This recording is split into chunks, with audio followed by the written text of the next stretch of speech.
I still remember the sneers, the sideways glances, the whispers behind my back. When I announced I was quitting my stable corporate job to start my own tech startup, my family's faces twisted with disbelief.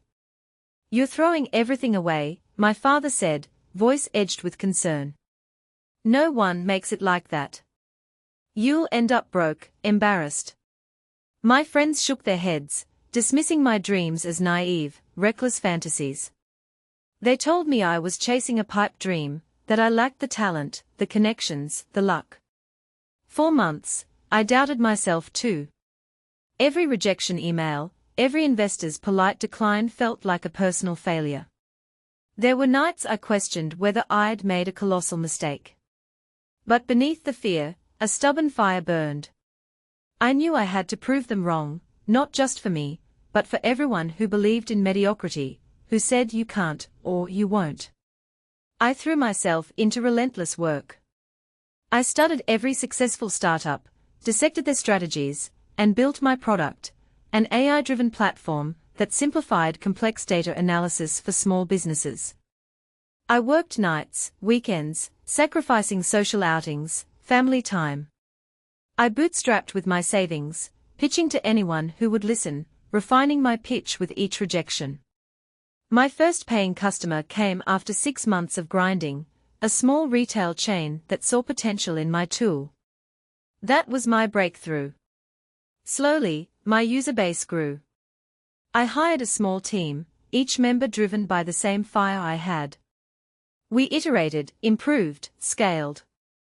Within 3 years, our revenue hit $10 million. Our platform was used by over 5,000 businesses across the country, and we had secured a series of funding round valuing the company at $50 million. Industry recognition followed, articles in tech magazines, invitations to speak at conferences, awards for innovation. The journey was brutal. There were moments I felt crushed by doubt, overwhelmed by the uphill climb. But I kept pushing, driven by the memory of every doubter, every sneer, every "you're not cut out for this." I learned to embrace failure as part of my growth, to see setbacks as stepping stones.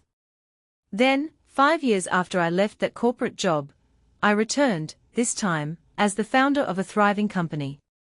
I walked into the same family gathering where once they had looked at me with pity or skepticism. This time, I was greeted with wide eyes and stunned silence. I stood before them, a smile on my face, and shared the story, not just of success, but of perseverance. I revealed the revenue figures, the team I built, the lives we'd touched. I watched their jaws drop as I told them our valuation had surpassed $200 million, that we were recognized as one of the fastest-growing tech companies in the country. The same people who once mocked my dreams now looked at me with a mixture of awe and regret. That moment wasn't just about winning, it was about proving that the greatest failure is giving up on yourself. I had been underestimated, mocked, dismissed.